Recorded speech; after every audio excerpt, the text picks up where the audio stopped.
సమాధానకర్త నీకు వందనాలు, స్తోత్రాలు, స్తుతి చెల్లిస్తుంటున్నాం నైనా.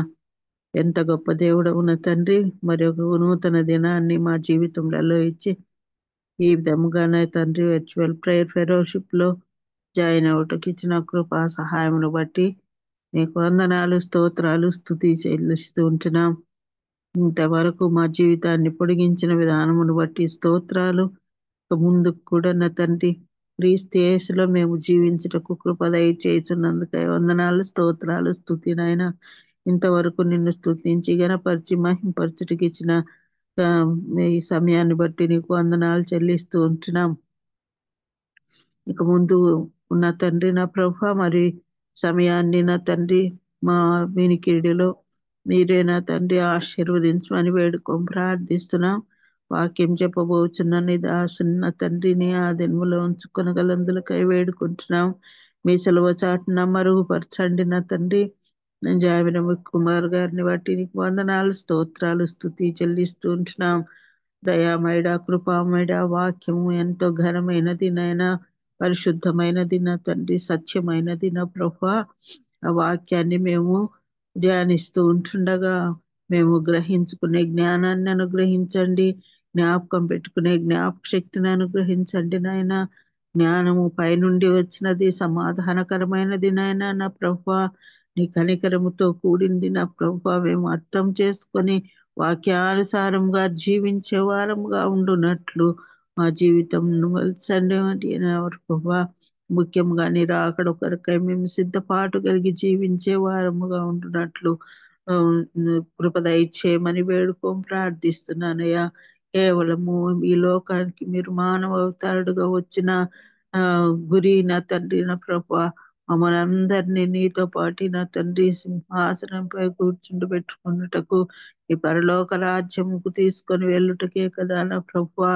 కాబట్టి నా తండ్రి ఈ వాక్యము చేత మేము పరిశుద్ధపరచబడి పవిత్రపరచబడి నా తండ్రి నూతన హృదయంతో, నూతన మనసుతో, నూతన తలంపులతో, నూతన క్రియలతో నాయన అభిషేకింపబడుటకు నీ కృప దయచేయండి, సహాయం దయచేయమని వేడుకొని ప్రార్థిస్తున్నాను నా తండ్రి. నా తండ్రి నా ప్రభు, నా దేవాది దేవా. మరి అనేక మంది నా తండ్రి ప్రకృతి దీని వలన, చలికాలం వలన నా తండ్రి అనారోగ్యముల చేత బాధపడుచుంటున్నారు. కొంతమంది కాలిక బలహీనత చేత జబ్బుపడి ఉంటున్నారు నాయన. అదంతయు నీ చిత్తము, నీ అనుమతి ఉంటున్నదని మేము గ్రహించి తెలుసుకొని నా తండ్రి బిడ్డల కొరకు మేము ప్రార్థిస్తున్నాం నా తండ్రి. వారికి ఉంటున్న నొప్పిని, బాధను భరించడానికి కావాల్సిన బలాన్ని, శక్తిని అనుగ్రహించండి అయ్యా.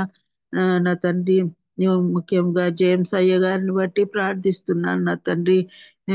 తాకండి నా తండ్రి నా ప్రభా. ముట్టమని వేడుకోం ప్రార్థిస్తున్నాం. నీ చిత్తమైతే బిడ్డకు స్వస్థతను అనుగ్రహించమని వేడుకోం ప్రార్థిస్తున్నాను అయినా. ఈ విధంగా ఎంతమంది అయితే నా తండ్రి అనారోగ్యం చేత బాధపడుచుంటున్నారో ఆపరేషన్ చేసుకొని నా తండ్రి ఉంటున్న బిడ్డను బట్టి నీకు వందనాలు, స్తోత్రాలు నా తండ్రి. తొందరగా రికవరీ చేయకు మా మధ్య చేరిన తండ్రి మేమందరం కలిసి నిన్ను స్తుతించే ఘనత భాగ్యము అనుగ్రహించమని వేడుకుంటున్నాం. ప్రతి ఒక్కరి ఆర్థిక సమస్యలను బట్టి ప్రార్థిస్తున్నాం నాయన. నా తండ్రి మీ ఐశ్వర్యం నుండి మా అక్కర్లు, అవసరతలు తీర్చమని కూడా వేడుకొని ప్రార్థిస్తున్న తండ్రి. ముఖ్యంగా ఈ వాక్యాన్ని మేము అర్థం చేసుకొని వాక్యానుసారంగా జీవించే కృపా సహాయం అందరికీ దయచేసి నడిపించమని ఈ ప్రార్థన ప్రభువున తన కుమారుడైన యేసు దివ్యమైన శక్తి గల బలము గల నామంలో అడిగి వేడుకొని పొంది ఉంటున్నాం తండ్రి. ఆమేన్. ఆమేన్, ఆమేన్. హల్లెలూయా. Praise the lord. Thank you so much అన్న గారు. స్వరూప్ అన్న ప్లీజ్ అన్న. Thank you Johnson. కూడి వచ్చిన పరిశుద్ధులందరికీ దేవుని నామంలో వందనాలండి. ఈ సమయంలో మనకు వాక్యాన్ని అందించడానికి దైవానుచిత్తంగా ఏర్పరచబడినటువంటి పాస్టర్ జామి రవి కుమార్ అయ్య గారు సిద్ధంగా ఉన్నారండి. అయ్య గారు మనందరికీ సుపరిచితులే. కొత్త వారి కోసం, సభా మర్యాద కోసం చిరు పరిచయం. అయ్యగారిని పరిచయం చేయడం గౌరవంగా భావిస్తా ఉన్నాను. పాస్టర్ జామి రవికుమార్ అయ్య గారు వేదాంతవేత్త మరియు విద్యావేత్త. సంఘ పరిచర్యతో పాటు యువత మరియు పిల్లల మధ్య మరియు గిరిజన ప్రాంత ప్రజల మధ్య అయ్యగారు ప్రభువుని ఆసక్తితో సేవిస్తా ఉన్నారు. ప్రస్తుతం వారు విజయనగరం ఇమానియల్ బాప్టిస్ట్ సంఘ కాపరిగా సేవలు అందిస్తా ఉన్నారు. రవి గారు మరియు ప్రియ సతీమణి గారు సునీత గారులకు గ్రేస్ అనే కుమార్తె కలరు. అయ్యగారిని అయ్యగారి కుటుంబాన్ని దేవుడు దీవించిన విధానాన్ని బట్టి దేవునికి వందనాలండి. అంత మాత్రమే కాదు, మన కోర్ కమిటీ సభ్యులు కూడా సునీత రవికుమార్ గారు కూడా అయ్యగారి కుటుంబాన్ని దేవుడు దీవించిన విధానం బట్టి వందనాలండి. వెల్కమ్ టు అయ్యగారు, ప్లీజ్ అండి. యేసుక్రీస్తు నామంలో వర్చువల్ ఫెలోషిప్ లో పాల్గొన్న ప్రతి ఒక్కరికి ప్రత్యేకమైన వందనాలు. ఈ విధంగా దేవుని వాక్యాన్ని పంచుకోవడానికి అవకాశం ఇచ్చిన బాబీ రత్నాకర్ గారు, కోర్ టీం వారికి ప్రత్యేకమైన వందనాలు. ఇది మన వాక్య ధ్యానాంశము లూకా సువార్త 2వ అధ్యాయము 4వ వచనం చదువుతున్నాను. యోసేపు దావీదు వంశములోను గోత్రములోను పుట్టినవాడు గనుక తనకు భారీగా ప్రదానము చేయబడి గర్భవతి ఉండిన మరియతో కూడా ఆ సంఖ్యలో రాయబడుటకు గలిలయలో నజరేతు నుండి యూదయలోని బెత్లెహేము అనే దావీదు ఊరికి వెళ్ళాను. వారు అక్కడ ఉన్నప్పుడు ఆమె ప్రసవ దినములు నిండెను గనుక తన తొలిచూలి కుమారుని కని పొత్తిగుడులతో చుట్టి సత్రములో వారికి స్థలము లేనందున ఆయన పశువుల తొట్టిలో పొరుండబెట్టెను. అదేవిధంగా మీకా గ్రంథం 5వ అధ్యాయం 2వ వచనం. బెత్లెహేము ఎఫ్రాతా, యూదావారి కుటుంబంలో నువ్వు స్వల్ప గ్రామమైనను నా కొరకు ఇశ్రాయేలును ఏలబోవాడు నీలో నుండి వచ్చును. పురాతన కాలం మొదలుకొని శాశ్వత కాలమైన ప్రత్యక్షమగుచుండెను. యేసుక్రీస్తు నామములో అందరికీ క్రిస్మస్ శుభాకాంక్షలు తెలియజేస్తున్నాను. ఈ చదువుబడిన వాక్య భాగంలో ప్రత్యేకం ఒక గ్రామం మనకి వినబడుతూ ఉంది. అదేంటంటే బెత్లెహేము. ఆ క్రిస్మస్ సీజన్లో అనేకమైన పాటలు. బెత్లెహేములో మేరీ గర్భమందు బాలయేసు జన్మించినని, శ్రీ యేసుండు జన్మించే రేయేలు నేడు పాయాక బెత్లెహేము యూరిలో. అదేవిధంగా ఇందాక ఒక సహోదరు కూడా పాట పాడారు. ఈ క్రిస్మస్ సీజన్లో మనకి ఎక్కువ వినబడే ఊరేంటంటే బెత్లెహేము. ఈ బెత్లెహేము ఎంచుకోబడిన ఆ ఊరుకంటూ ప్రత్యేకమైన ప్రత్యేకతలు లేవు, కానీ ఒకప్పుడు చరిత్రలో లేని ఊరు అది. అదేవిధంగా చరిత్రలో లేని వ్యక్తులు, దేవుని యొక్క కృప, దేవుని యొక్క కనికరం స్వల్పమైన అల్పమైన ఆ గ్రామం మీద పడిన తర్వాత చరిత్రకు కేంద్ర బిందువు అయిపోయింది. చాలా మంది ఏం చెప్తారంటే ఇజ్రాయేల్ దేశం భూమికి మధ్యలో ఉంటే ఇజ్రాయేల్కి మధ్యలో ఇజ్రాయెల్ దేశం ఉంటుందట. కొంతమంది జాగ్రఫిల్గా ఇజ్రాయేల్ దేశం అనేది సెంటర్ కాదంటారు. మొత్తం మీద ఏమైనప్పటికీ ఆత్మీయ కేంద్రంగా అటు ముస్లిం చరిత్ర కానీ, ఇటు క్రైస్తవ చరిత్ర కానీ, లేదు యూద మతానికి సంబంధించిన చరిత్ర కానీ ఆ చిన్న గ్రామమైన బెత్లెహేములో ప్రారంభమైంది. రొట్టెల గృహంలోకి జీవాహారం దిగొచ్చింది. Living bread in the house of bread. పరలోకపు మన్నా ఇహలోకపు జీవాహారంగా దిగొచ్చిన స్థలం అది. ఇహలోకపు జీవాహారంగా వచ్చిన పరలోకపు మన్నా, the bread of the word in the city of David. The birthplace of Jesus, a story of faith. దేవుని ప్రేమ వెల్లడైన స్థలం, దేవుని ప్రేమ చూపించబడ్డ స్థలం, పక్షపాతం లేని దేవుడు. యోబు అంటాడు, పేదలను రాజుల కంటే ఎక్కువగా చూడనివాడు అటువంటి తేడా లేనివాడు అంటాడు ఆయన. పక్షపాతం లేని దేవుడు ఆయన. దేవుని కడమ పక్షపాతం అనేది ఏ క్షణాన కూడా లేదట్రా. అంతేకాకుండా క్రైస్తవ చరిత్రలో ఒక శక పురుషుడు ఆయన, చారిత్రక పురుషుడు ఆయన. డిడి కౌసంబి అని ఆయన ఏమంటాడంటే, ఆయన ఒక చిత్రకారుడు, ఆయన రీసెర్చ్ స్కాలర్. ఆయన మనకున్న పురాణాల్లో మనం ఎంత ఎతికినా కొంచెం కూడా చరిత్ర అనేది మనకి కనబడదు అంటారు. కానీ యేసుక్రీస్తు చరిత్ర అన్ని దేశాల చరిత్రతో జాగ్రఫికల్గా, హిస్టారికల్గా అనేక ఎవిడెన్స్తో ఉన్నది. అంతేకాకుండా యేసుక్రీస్తు పుట్టుక కాలాన్ని రెండుగా చీల్చింది. ద్రవాన్ని కొలవడానికి లీటర్లు ఉన్నాయి, ఘన పదార్థాన్ని కొలవడానికి కేజీలు ఉన్నాయి, కానీ కాలాన్ని కొలవడానికి ఏమీ లేని సమయంలో ఒక 10 మంది చారిత్రక పురుషుల యొక్క చరిత్రను తీసుకున్నారు. చివరికి యేసుక్రీస్తు, అదేవిధంగా Alexander the Great, Julius Caesar లాంటి వారు చివరికి వచ్చారు. నెపోలియన్ బోనపార్ట్ వీళ్ళందరినీ ఆ సమయంలో ఆలోచించింది ఏంటంటే, వారి జీవితంలో యుద్ధం చేసి అనేక మందిని చంపారు. వారి జీవితంలో దుఃఖం ఉంది, శ్రమ ఉంది, బాధ ఉంది. అలెగ్జాండర్ నిరాశతో చనిపోయాడు.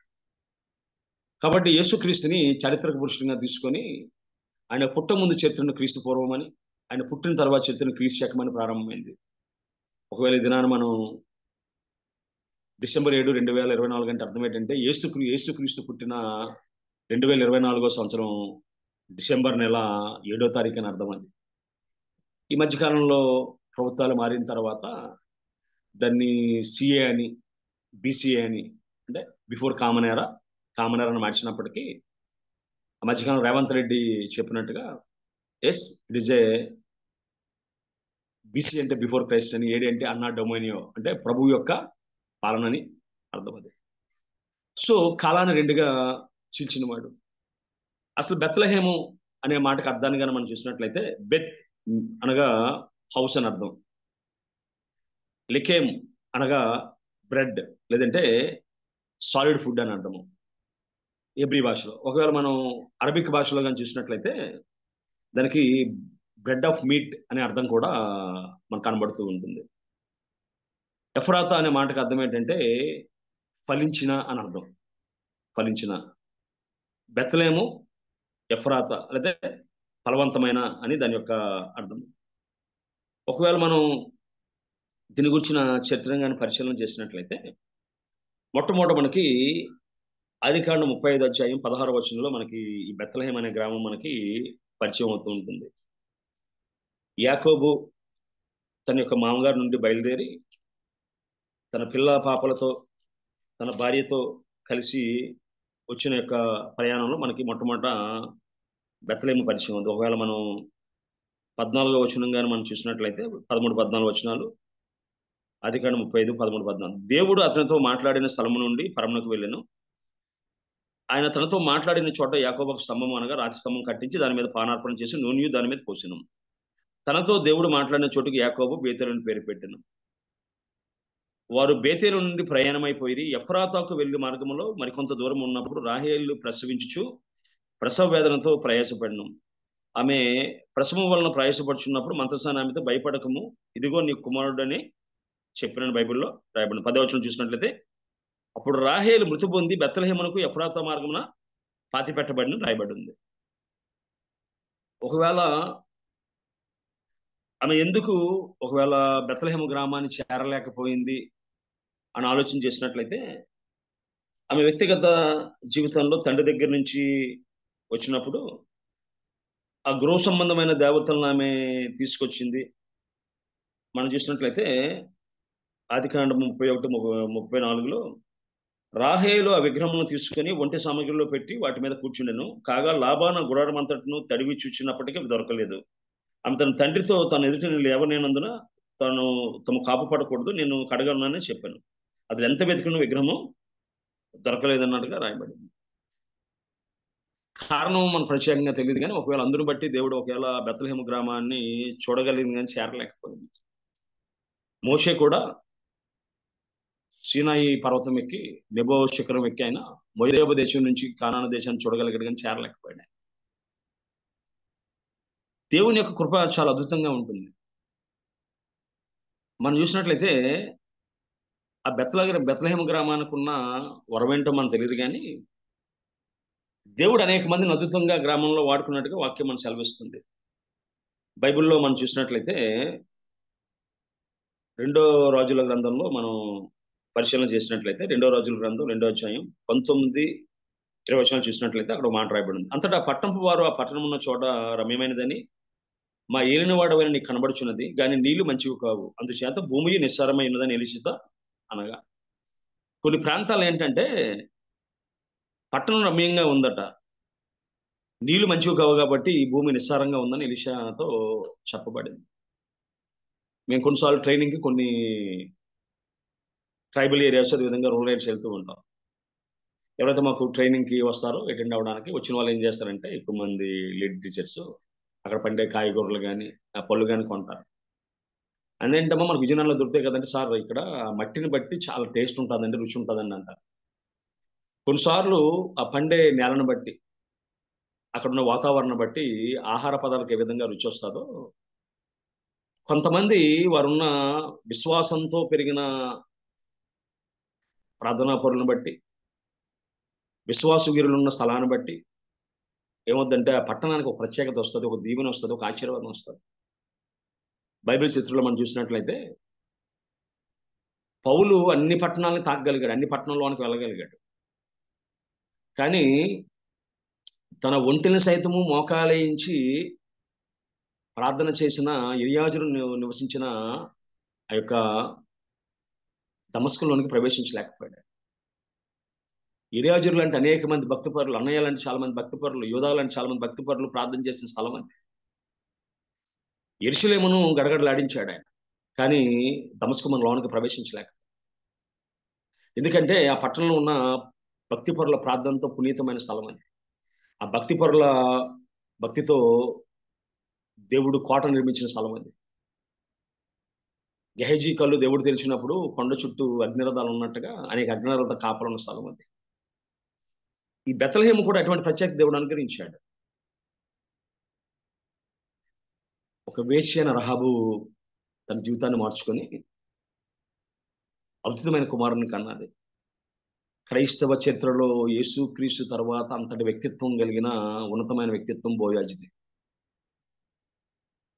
అదేవిధంగా ఆ రహబు అన్న ఆవిడ ఆ యెరికో పట్టణం నుండి వచ్చి బెత్లెహేములో స్థిర నివాసం చేసుకున్న తర్వాత ఆమె జీవితం మారిపోయింది, ఆలోచనలు మారిపోయి, తలంపులు మారిపోయి, చరిత్ర మొత్తం మారిపోయి, చరిత్ర కేంద్ర బిందువుగా మారిపోయి. అమ్మోనీయులు, మోయాబీయులు యేసుక్రీస్తు యొక్క రాజ్యంలో చేరకూడదని రాయబడి ఉంటే, రూతు బెత్లెహేమీయులతో సహవాసం చేసింది. మహల్లోను, కిల్యోను, అదేవిధంగా ఎలీమెలుకు, నయోముతో చేస్తే ఆమె మోయాబు దేవత అయిన కేమోషి దేవతకి ఒక పరిచారకురాలుగా ఉండేది, చిన్నప్పుడే సమర్పించుకున్నాను. వారితో పరిచయం ఏం చేసిందంటే యేసుక్రీస్తు దాకా తీసుకొచ్చింది. యేసుక్రీస్తు దాకా తీసుకొచ్చిన తర్వాత అక్కడ రాయబడ్డ మాటలు కానీ ఒకవేళ మనం చూసినట్లయితే ఈ విధంగా రూతు గ్రంథం విధంగా రాయబడి ఉన్నాయి. 1వ అధ్యాయం 16 నుంచి చదువుతున్నాను, జాగ్రత్తగా వినండి. అందుకు రూతు నా వెంబడ రావద్దనియు, నన్ను విడిచిపెట్టమని నన్ను బతిమాలకొనవద్దనియు, నువ్వు వెళ్ళుచున్న చోటకే నేను వచ్చేదను, నువ్వు నివసించిన చోటనే నేను నివసించేదను. నీ జనమే నా జనము, నీ దేవుడే నా దేవుడు, నీ మృతిమందు చోటనే నేను మృతిమందెదను, అక్కడనే పాతిపెట్టబడను. మరణము తప్ప మరేది నిన్ను నన్ను ప్రత్యేక పరిచినట్ల యెహోవా నాకు ఎంత కీడని చేయనుగా కన్ను. తనతో కూడా వచ్చుటుగా మనసు కుదిరిందని నోయేము తెలుసుకున్నప్పుడు అందరిని గురించి ఆమెతో మాట్లాడటం మానెను. కనుక వారిద్దరూ బెత్లెహేమునకు వచ్చే వరకు ప్రయాణం చేసిరి. వారు బెత్లెహేముకు వచ్చినప్పుడు ఆ ఊరి వారందరూ వారి ఎదురు గుంపు కూడి వచ్చింది బైబిల్లో రాయబడి ఉంది. సర్వసాధారణంగా కానీ మనం చూసినట్లయితే అత్త కోడలు ఎలా ఉంటుందంటే ఏదో జన్మవైరం లాగా, ఎలక్కి పిల్లికి మధ్య ఏ జన్మవైరం ఉందో మనకు తెలియదు. మనం పాటలన్నట్టుగా పాటలాడుకుంటారు చాలా మంది.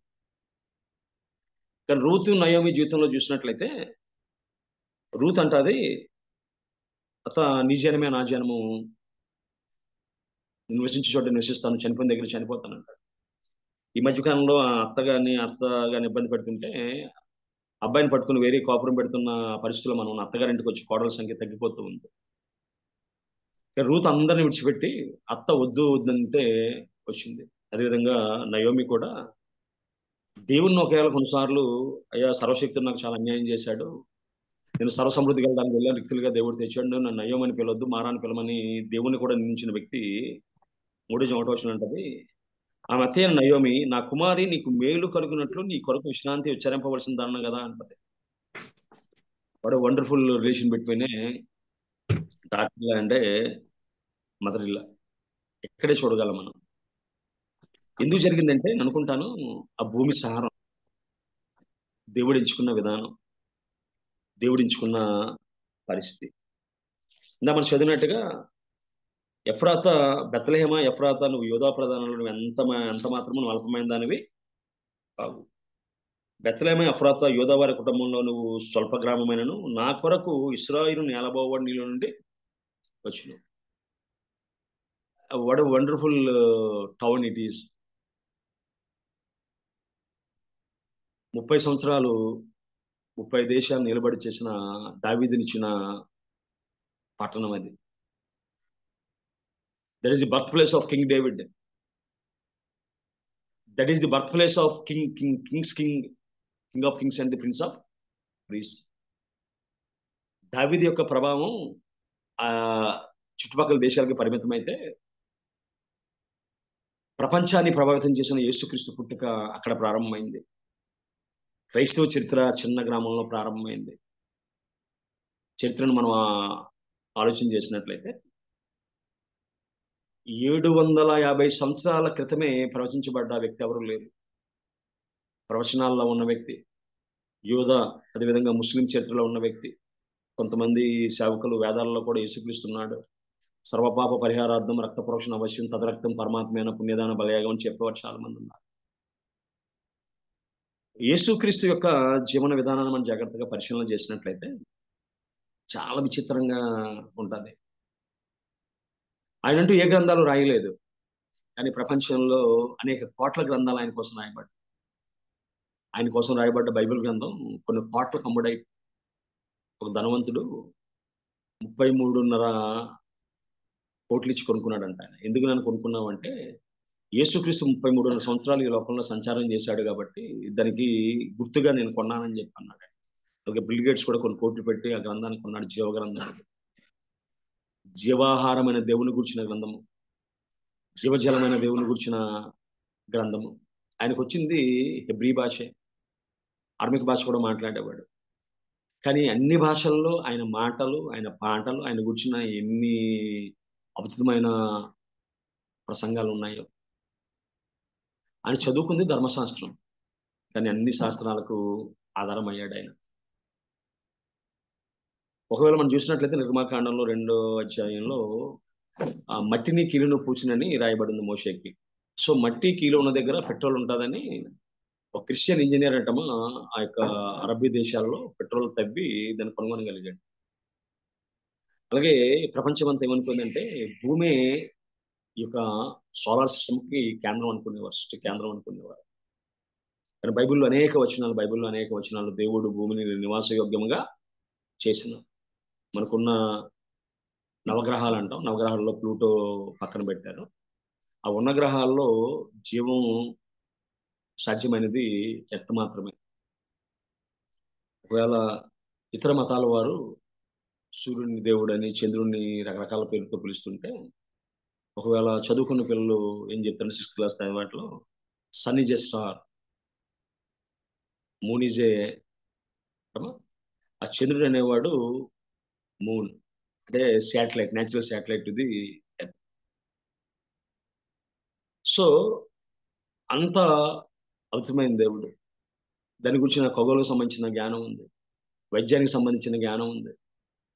బైబిల్లో లేని రాజకీయాలు లేవు, బైబిల్లో లేని ప్రేమ కథలు లేవు. అన్ని రంగాలకు అందమైంది.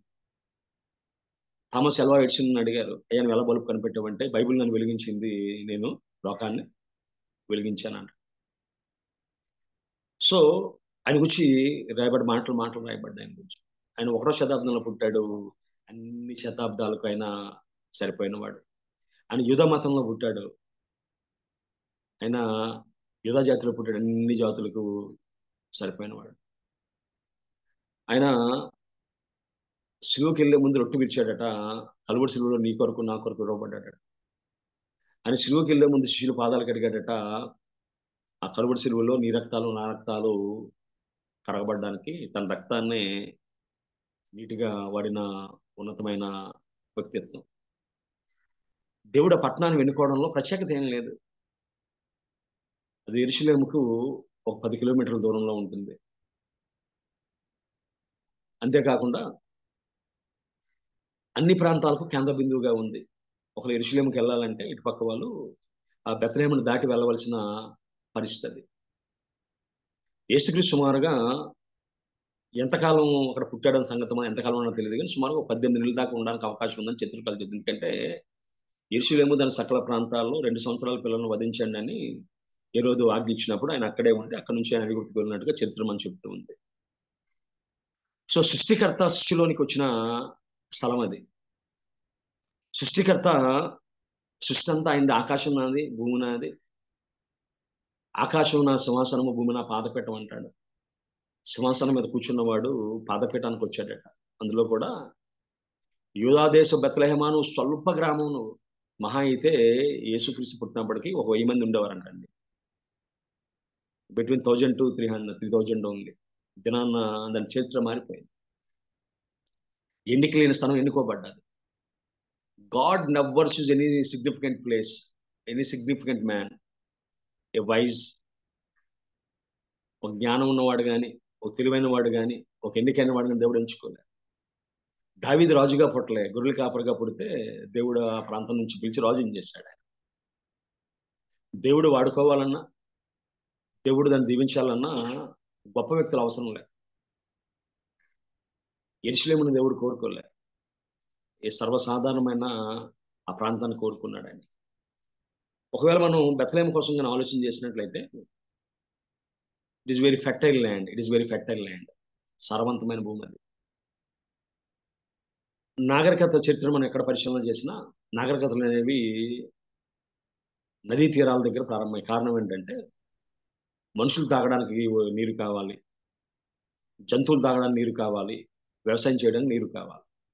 అందుకే ఎక్కడ వారు నాగరికత, ఒకవేళ సింధు ఆర్య నాగరికత చూసుకున్నా, మెసొపొటేమియా నాగరికత చూసుకున్నా, చైనీయుల నాగరికత తీసుకున్నా, వాట్ ఎవర్ ది సివిలైజేషన్, అవన్నీ కూడా నదుల ఒడ్డునే ప్రారంభమయ్యాయి. అదేవిధంగా బెత్లెహేము గ్రామం సారవంతమైనది, నీటికి కొదువులేనిది. జీవాహారమైన వాడు రొట్టెల గృహంలో పుట్టాడు. జీవజలమైన వాడు జీవజలం సమృద్ధిగా ఉండే ఆ ప్రాంతంలో ఆయన పుట్టాడు. ఆయన ప్రాంతంలో పుట్టాడు. చరిత్రను పరిశీలన చేసినట్లయితే బెత్లెహేములో యేసుక్రీస్తు పుట్టే వరకు ప్రత్యేకత ఏం లేదు. వారందరూ గొర్రెల కాపర్లు. మరి ఎందుకు దేవుడు ఆ ప్రాంతాన్ని దీవించాడంటే, యెరూషలేము మందిరం కోసం గొర్రెలు కాసేవారు ఆ గ్రామం నుంచే వెళ్ళేవారట, కాపర్లు వాళ్ళు. దావీదు మతంలో యెహోవా నా కాపరి, నాకు ఏమి కలగదు అంటాడు ఆయన. యెరూషలేము మందిరం కోసం బలి అర్పించవలసిన, ఉదయం సాయంత్రం నైవేద్యంగా అర్పించవలసిన వాటిని వారే పెంచేవారు. మనం చూసినట్లయితే గొల్లల కాపరులతో మందను మేపుకొని చుండగానే బైబిల్లో మనకు రాయబడి ఉంది. సో అదే విధంగా మనం చూసినట్లయితే అది రొట్టెల హిల్లు. ఆ కావలసిన సముఖపు రొట్టెలు అక్కడి నుంచే వెళ్ళేవి. నైవేద్యానికి సరిపోయే ద్రాక్షారసము, ఒలీవ నూనె అక్కడి నుంచే వెళ్ళేవి. ఒకవేళ ఉన్న అక్కడ లేవీయులో యాజకులో దాన్ని తీసుకొని దేవునికి అర్పిస్తూ ఉండేవారు. కానీ దాని మూలాలుగా చూసినట్లయితే బెత్లెహేము గ్రామంతో ముడిపడి ఉన్నాయి. ఆ ముడిపడి ఉన్న గ్రామాన్ని దేవుడు ఒక రోజు జ్ఞాపకం చేసుకున్నాడు. వాళ్ళు నా కోసం ఇంత చేస్తున్నారే, నా మందిరానికి కావాల్సిన రొట్టెలను వాళ్ళు సమకూరుస్తూ ఉన్నారు, నా యొక్క బలి అర్పణగా ఇవ్వవలసిన ఆ పశువులను, పస్కా బలి పశువులను వాళ్ళు ఇస్తూ ఉన్నారు. అదేవిధంగా ధూపదీప నైవేద్యాలు సరిపోయిన వాటిని, ఒలివ నూనెను, అదేవిధంగా ద్రాక్షారసాన్ని వాటి సమకూరుస్తూ ఉన్నారు. ఎలా గుర్తిస్తాను, ఎలా గౌరవిస్తాను?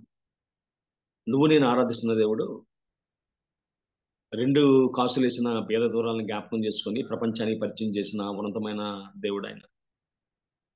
5 రొట్టెలు 2 చిన్న చేపలు ఇస్తే సండే స్కూల్ అంతా ఆకదే, సండే స్కూల్ అంతా ఆకదే. వాడిని బైబిల్లో చేర్చబెట్టను. ఎప్పటికీ 2024 సంవత్సరాలతో అయిపోయినా ఆ బిడ్డను జ్ఞాపకం చేసుకుంటూ ఉన్నాం. ఇశ్రాయేలు చిన్నది, నామానికి అయా షమ్రోనులో ఉండడం మంచిదని చెప్పిన మాటకు బైబిల్లో ఆమె స్థిరంగా దేవుడు శ్రీనివాసాన్ని ఏర్పాటు చేశాడు. తన కోసం అంతా చేసిన బెత్లెహేము గ్రామం, తన కోసం అంతా చేసిన ఆ యొక్క పశువుల కాపర్లు, అంతేకాకుండా తన కోసం వాళ్ళు ఏర్పాటు చేసిన ప్రతి దాన్ని దేవుడు జ్ఞాపకం చేసుకొని, ఆయన పుట్టడానికి 750 సంవత్సరాలకు పూర్వమే ఆయన ప్రమాణం చేశాడు. ఆయన బెత్లెహేమ ఎఫ్రాత యూదావారి కుటుంబంలోని స్వల్పమైన దానివే, అల్పమైన దానివే. కానీ ఇశ్రాయేలును ఏలబోవాడు నీలోని ఇశ్రాయేలును కాదు, మొత్తం ప్రపంచాన్ని ఏలేవాడు. ఆయన తన మహత్తు గల మాట చేత సమస్తము నిర్వహించు. ఆయన మహత్తు గల మాట చేత ఇటు ఖగోళంలో, భూగోళంలో, పాతాళంలో ఆయన ఉనికి లేని స్థలం లేదు. ఆయన ప్రస్తావన లేని రంగం లేదు. మహాకాశాలు పట్టినవాడు పసిబాలుడిగా ఈ లోకానికి రావాలని నిర్ణయించుకున్న తర్వాత ఆ స్థలం కోసం జరుగుతున్న చర్చల్లో ఆయన ఏది కోరుకున్న స్థలం అది. యేసుక్రీస్తు ఎక్కడ పుట్టినా ఆ ప్రాంతానికి ప్రత్యేకతే. కానీ తన ప్రత్యేకతను బెత్లెహేం గ్రామానికి ఇవ్వాలని దేవుడు ఆశపడ్డాడు. ఆయన కోసం మనం కానీ చూసినట్లయితే, యేసుక్రీస్తు కోసం చూసినట్లయితే హెబ్రీ పత్రిక 1వ అధ్యాయం 2వ వచనంలో ఈ విధంగా మనకి రాయబడి ఉంది. ఆయన కుమారుని సమస్తమునికి వారసునిగా నియమించాను. ఆయన ద్వారా ప్రపంచము నిర్మించాను. ఆయన దేవుని మహిమ యొక్క తేజస్సును, ఆయన తత్వం యొక్క మూర్తిమత్వమునై ఉండి తన మహత్తు గల మాట చేత సమస్తమును నిర్వహించు పాపం విషయంలో శుద్ధీకరణ తానే చేసి దేవదూతల కంటే ఎంత శ్రేష్టమైన నామను పొందునో వారికంటే అంత శేషుడై ఉన్నత లోకమందు మహామహుడగు దేవుని కుడిపార్శ్వమున కూర్చున్నాడు. అపోస్తలుడైన పౌలు యేసుక్రీస్తుని లోకానికి పరిచయం చేస్తూ ఆయన చెప్పిన మాటలుగానే మనం కానీ పరిశీలన చేసినట్లయితే ఆయన విధంగా ఆ విధంగా పరిచయం చేస్తాడు. ఫిలిప్పీయులకు రాసిన పత్రిక 2వ అధ్యాయం 5వ వచనంలో అంటాడు, యేసుక్రీస్తును కలిగిన మనసు మీరును కలిగినుడి. ఆయన దేవుని స్వరూపం కలిగిన వాడు ఉండి దేవునితో సమానం ఉంటే విడిచిపెట్టిన భాగ్యమని ఎంచుకోనలేదు, కానీ మనుషుని పోలికగా పుట్టి దాసుని స్వరూపం ధరించుకుని తను తాను రిక్తునిగా చేసుకున్నాడు. మరియు ఆయన ఆకారం ముందు మనుషుడుగా కనబడి మరణం పొందినంతగా శిలువ మరణం పొందిన విధేయత చూపిన వాడే తను తాను తగ్గించుకున్నాను. దేవునితో సమానంగా ఉండే భాగ్యంగా విడిచిపెట్టి వచ్చాడటమ్మా. విడిచిపెట్టి ఏ ప్రాంతాన్ని ఎంచుకున్నాడంటే బెత్లెహేము ప్రాంతాన్ని ఎంచుకున్నాడమ్మా. జీవాహారమైన వాడు రొట్టెల గృహంలోకి వచ్చాడు. జీవజలమైన వాడు రొట్టెల గృహంలోకి వచ్చాడు. మనం ఒకవేళ పరిశీలన చేసినట్లయితే యేసుక్రీస్తు అంటాడు, నేనే జీవాహారాన్ని అంటాడు. ఆయన నేనే జీవాహారాన్ని, నీ కొరకు నా కొరకు మన్నాగా విరవబడడానికి వచ్చిన వ్యక్తి ఆయన. అంతేకాకుండా మనం చూసినట్లయితే ఆయన యోహాను సువార్త 6వ అధ్యాయం విధంగా అంటాడు. ఆయన చూద్దాం ఒకసారి యోహాను సువార్త 6వ అధ్యాయాన్ని మనం పరిశీలన చేసినట్లయితే 47 నుంచి చదువుతున్నామా. విశ్వసించువాడే నిశ్చయము గలవాడు, జీవాహారము నేనే. మీ పితరుల అరణ్యములో మన్నాను తినిన చనిపోయేరి, దీన్ని తినేవాడు చావుకున్నట్లు పరలోకం నుండి దిగి వచ్చిన ఆహారము ఇదే. పరలోకం నుండి దిగి వచ్చిన జీవాహారముని నేనే అంటున్నాడు. ఎవడైనా ఆహారం భుజిస్తే వాడు ఎల్లప్పుడూ జీవించును, మరియు నేను ఇచ్చే ఆహారం లోకమునకు జీవం కొరకైనా నా శరీరం అని మీతో నిశ్చయముగా చెప్తున్నాను అంటున్నాడు ఆయన. అంతేకాకుండా మనం చూసినట్లయితే 58 ఇది పరలోకం నుండి దిగి వచ్చిన ఆహారము, పితరులు మన్నాను తిని చనిపోయినట్టు కాదు, ఈ ఆహారం తినేవాడు ఎల్లప్పుడూ జీవించిన నిశ్చయముగా మీతో నేను చెప్పుచున్నాను అంటాడు ఆయన. ఒకవేళ మనం చూసినట్లయితే మానవ పుట్టుక నుండి ఆహారం అనేది ప్రారంభమైంది. ఆది కాండంలో కానీ మనం చూసినట్లయితే ఆది కాండంలో ఆయన ఆహారం గురించిన ప్రస్తావన ప్రారంభించి అనేక విషయాలు మనకు అక్కడ రాయబడి ఉంటాయి. మనం చూసినట్లయితే అక్కడ విధంగా రాయబడి ఉంది.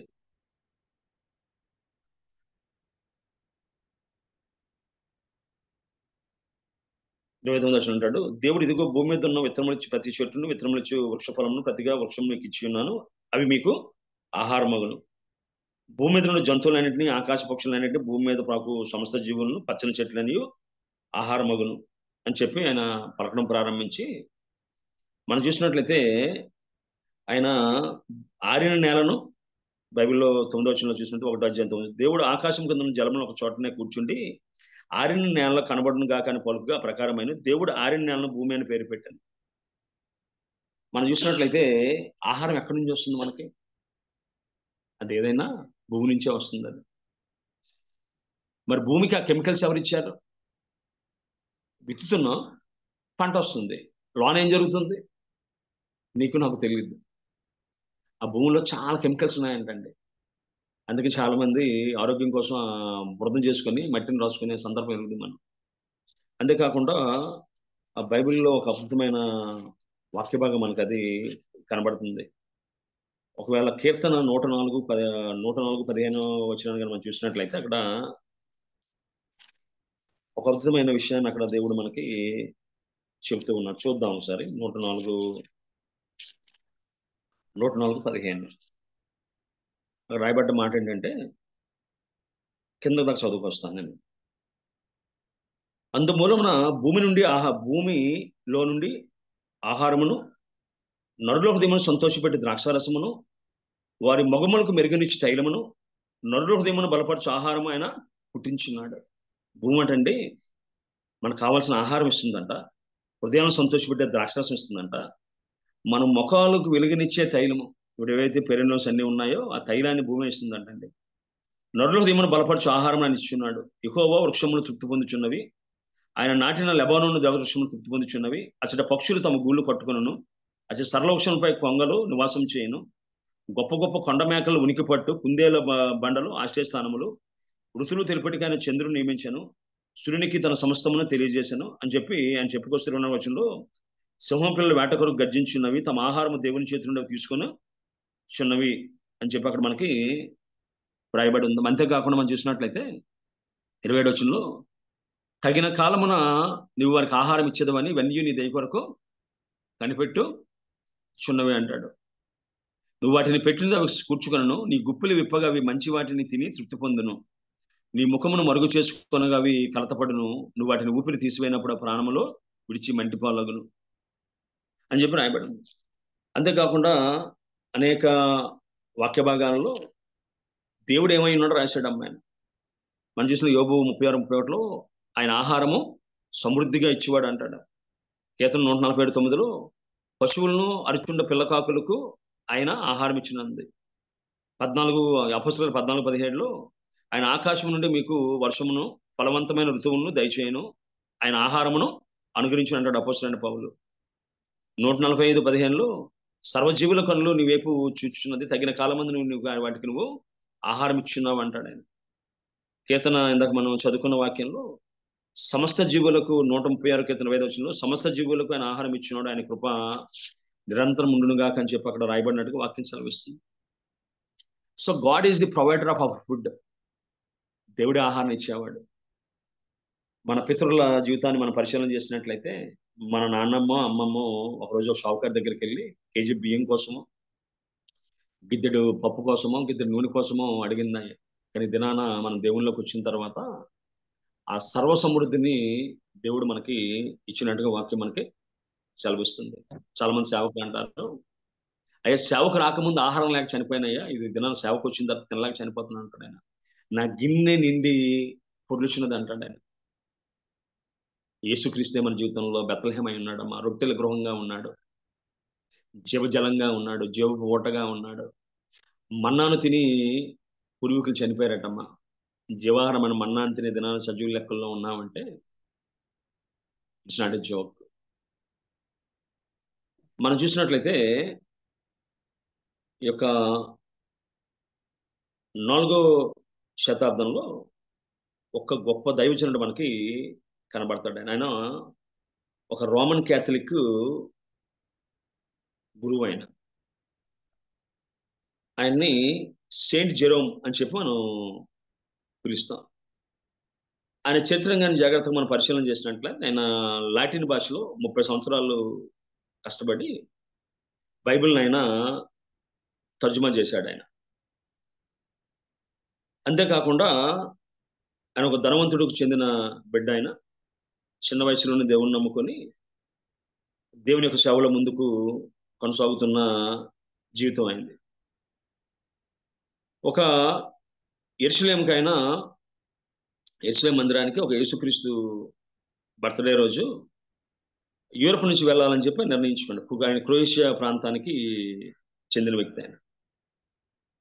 ఆయన వెళ్ళాలని డిసైడ్ చేసుకొని ప్రయాణం ఆయన ప్రారంభించాడు. ఆ ప్రయాణాన్ని ప్రారంభించిన క్రమంలో ఆయనకి దేవుని గురించిన అనేకమైన ఆలోచనలు, అనేకమైన తలంపుల్లో ముందుకు ఆయన సాగడం ప్రారంభించాడు. ఆ సాగుతున్న ప్రయాణంలో దినాన దేవుడు అతన్ని కలలో దర్శించి, అయ్యా నా బర్త్డేకి నువ్వు వస్తున్నావు కదా, నాకు జన్మదినానికి నువ్వు ఏమి ఇవ్వాలని చెప్పి నువ్వు ఆశపడుతున్నావు అని చెప్పి ఆయన అడిగినప్పుడు ఆయన ఏమనుకున్నాడంటే, సో నా జీవితంలో 30 సంవత్సరాలు నేను కష్టపడి బైబిల్ని లాటిన్ భాషలో తర్జుమా చేశాను కదా, అది ఇద్దామని చెప్పి ఆయన ఆలోచన చేశాడు. ఆయన 347 ప్రాంతంలో పుట్టాడు. ఆయన పుట్టి అద్భుతమైన సేవను ఆయన చేశాడు. ఆయన సో ఆ కళలో ఆయన్ని దేవుడు అడిగాడు, ఏమవుతున్నావు అంటే, ఆయన చెప్పినప్పుడు ఆయన చెప్పాడు, I have the man script. ఏదైతే లాటిన్ భాషలో నేను తర్జుమా చేశానో, తర్జుమా చేసిన ల్యాండ్ స్క్రిప్ట్ నీకు ఇస్తానని చెప్పి ఆయన అన్నప్పుడు దేవుడు చెప్పాడు, నో అని చెప్పాడు. ఆయన చెప్పాడు, అయ్యా నా ఆస్తి అంతస్తులు, నా యొక్క ఆస్తి ఏముందో, నాకైతే పేరు ప్రత్యేకతలు ఏమున్నా, ఇవన్నీ కూడా నీకోసం నేను ఇచ్చేస్తానని చెప్పి ఆయన అడిగినప్పుడు దేవుడు నో అని చెప్పాడు. ఆయన నీకేం చెప్పాలి అర్థం కాలే, ఏం చెప్పాలి అర్థం కాలే. అప్పుడు అడిగాడట, విరిగి నలిగిన మనసుతో దుఃఖంతో అడిగాడు ఆయన, అయ్యా మరి ఏమేమంటావు, నీకేం కావాలి నా దగ్గర నుంచి అంటే, Jerome, give your sins and guilty. I came to remove your sin and guilty and make you holy, and I want to use you for my glory అని చెప్పాడంట ఆయన. ఈ క్రిస్మస్ సీజన్లో ఎవరైతే వాక్యం చెప్తున్నామో మనం అనుకుంటాం, ప్రజలకు వాక్యం ప్రకటిస్తున్నాం కాబట్టి మనం నీతిమంతులము, బుద్ధిమంతులము, అదేవిధంగా దేవుని పేరిట అనేక బహుమతులు మనం ఇస్తూ ఉన్నాం అని చెప్పి అనుకుంటాం. సో ఆ రోమన్ క్యాథలిక్ సెయింట్ని దేవుడు అడిగాడట, give your sins and guilty to me. అమ్మ యేసుక్రీస్తు లోకాన్ని రావడానికి కారణం ఏంటంటే, అమ్మా ఆయన యేసుక్రీస్తు లోకానికి రావడంలో ఆయన పాపుల్ని పిలవచ్చాడు అంటాడు ఆయన. అమ్మా పాపులను రక్షించుటకు యేసుక్రీస్తు లోకానికి వచ్చిన మాట నమ్మదగినది, పూర్ణ అంగీకారమునకు యోగ్యమైనది, అట్టి వారిలో నేను ప్రధానుడిని అని చెప్పి అపోస్తలుడైన పౌలు చెప్తాడమ్మా. అయ్యే యేసుక్రీస్తు ఎందుకు ఈ లోకానికి వచ్చాడంటే అని చెప్పిన మాట అంటే, ఒకడు తిమోతికి రాసిన మొదటి పత్రిక 1వ అధ్యాయం 15వ వచనంలో, పాపులను రక్షించుటకు యేసుక్రీస్తు లోకమునకు వచ్చిన వాక్యము నమ్మదగినది, పూర్ణ అంగీకారముకు యోగ్యమైనది అయి ఉన్నది, అట్టి వారిలో నేను ప్రధానుడును. ఆయన నిత్య జీవము నిమిత్తము తనను విశ్వసించిన బహువారికి నేను మాదిరిగా ఉండులాగా యేసుక్రీస్తు తన పూర్ణమైన దీర్ఘశాంతమును ఈ ప్రధాన పాపిని ఎందుకు కనపరిచినట్లు నేను కనికరింపబడితిని. సకల యుగములో రాజు అయి ఉండి అక్షయుడును, అదృశ్యుడును, అద్వితీయ దేవునికి ఘనతయు మహిమయు కలుగును గాక అని చెప్పి అంటాడు ఆయన. సో ఎవరికైతే వాక్యాన్ని ఇద్దాం అనుకుంటున్నామో, ఎవరికైతే ఆయన నామం పేరట బహుమతి ఇద్దాం అనుకుంటున్నామో, దేవుడు మనకి ఇవ్వడానికి సిద్ధపరిచిన బహుమతి ఏంటంటే, నీ పాపాలను క్షమించాలని, నీలో ఉన్న అపరాధ భావాన్ని తీసివేయాలని దేవుడు ఆశపడుతున్నాడు. అమ్మ అప్పటి వరకు నేను చాలా దేవుని కోసం చేశానని చెప్పి జెరోమ్ అనుకుంటూ ఉంటే, ఆ దేవుడు చెప్పిన మాటను బట్టి దేవుని సన్నిధిలో ప్రాధేయపడి, దేవుని సన్నిధిలో కన్నీరు కార్చి, దేవుని సన్నిధిలో ఉపవాసం ఉండి, ప్రభువా ఇగో నా పాపాన్ని పాదాల మీద పెడతానని చెప్పి పెట్టినప్పుడు దేవుడు ఆయన పాపాలను క్షమించి, God used him so mightily. ఆయన ఏమంటారంటే డాక్టర్ ఆఫ్ ది చర్చ్ అంటారు. ఎందుకంటే ఆయన అనేకమైన సిద్ధాంతాలు, అనేకమైన గ్రంథాలు ఆయన రాయడం ప్రారంభించాడు ఆయన. అంతేకాకుండా అనేక మంది దేవునిలోకి ఆయన్ని నడిపించగలిగే కృప దేవుడు ఆయనకు అనుగ్రహించాడమ్మా. సో ఆయన బిబ్లికల్ స్కాలర్ ఆయన. అనేక గ్రంథాలని హెబ్రూ, గ్రీకు భాషల్లో, లాటిన్ భాషలో ఆయన తర్జుమా చేశాడు ఆయన. అంతేకాకుండా అనేక మంది యవనులైన సేవకులకైనా గొప్ప మార్గదర్శిగా ఆయన ఉన్నాడు ఆయన. సో అటువంటి వ్యక్తిని దేవుడు దర్శించినప్పుడు, దేవుని సందర్శించినప్పుడు తన యొక్క అహాన్ని అన్ని పక్కన పెట్టిన ఏమనుకోండి, నేను రాసిన లాటిన్లో నేను తర్జుమా చేసిన మ్యాన్స్క్రిప్ట్ దేవుడికి చాలా ఇష్టం అనుకున్నాడు ఆయన. మన వ్యక్తిగత జీవితాల్లో పాపమున్నా శాపమున్నా దాన్ని దేవుని సన్నిధిలో పెడితే ఆయన అంటాడు, నా చిత్తానుసారముగా నీ పాపములను క్షమించున్నాను అంటాడు. నీ పాపాలను జ్ఞాపకం చేసుకుని అంటాడు ఆయన. ఒకవేళ ఎవరైతే దేవుని వాక్యాన్ని పంచుతున్నామో, మన పాపాలు క్షమించబడితే పరిశుద్ధులుగా ఆహారాన్ని పంచుతాం, తిన్నవారికి అది బలం అవుద్ది. మన జీవితంలో పాపం ఉన్నట్లయితే ఆ పాపం వారికి వెళ్తారు. మధ్యకాలంలో ఒకసారి స్వామి గారు శ్రీకాకుళంలో మీటింగ్ పెడితే ఆ సేవకుడు ఏం చెప్పాడంటే, నేను చెప్పినట్టు చేయండి కానీ నేను చేసినట్టు చేయొద్దు అన్నాడంట ఆయన. అప్పుడు ఆ మీటింగ్ ఆపేసి, నాయన మాకు చెప్పేవాడు చేసేవాడు కావాలి, నేను చెప్పినట్టు చేయను అన్నవాడు మాకు అవసరం లేదని చెప్పి మీటింగ్ ఆపేశారు. అన్ని ఏర్పాట్లు చేసుకోవడానికి.